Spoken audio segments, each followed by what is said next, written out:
மாண்புமிகு ஆளுநர் அவர்கள் வேண்டும் என்றே அரசமைப்பு சட்டத்தை மீறிய ஒரு செயலை செய்துள்ளார். ஆளுநரின் செயல் என்பது நூற்றாண்டுகால மரபையும் நீண்ட பாரம்பரியத்தையும் கொண்ட இந்த மக்கள் சபையை, அதன் மாட்சிமையை அவமதிக்கும் செயலாகும் என்றே நான் கருதுகிறேன்.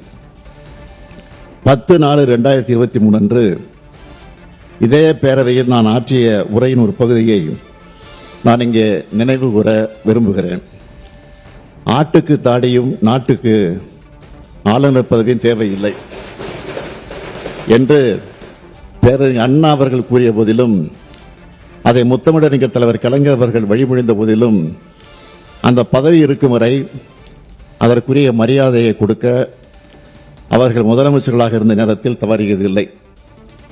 அவர்களது வழியை பின்பற்றி நானும் அதிலிருந்து இம்மி அளவும் விலகியதில்லை. இந்த அரசும் தவறியதில்லை என்று அன்றைக்கு நான் எடுத்துரைத்தேன். அந்த கொள்கையொட்டியே நான் ஆளுநர் அவர்கள் உரை நிகழ்த்த வேண்டும் என்று நடவடிக்கை எடுக்க ஆணையிட்டேன். எனினும் மாண்புமிகு ஆளுநர் அவர்கள் ஏற்கனவே நடந்து கொண்டது போலவே மீண்டும் இன்று செயல்பட்டிருப்பது மிகவும் வருத்தத்திற்குரியது.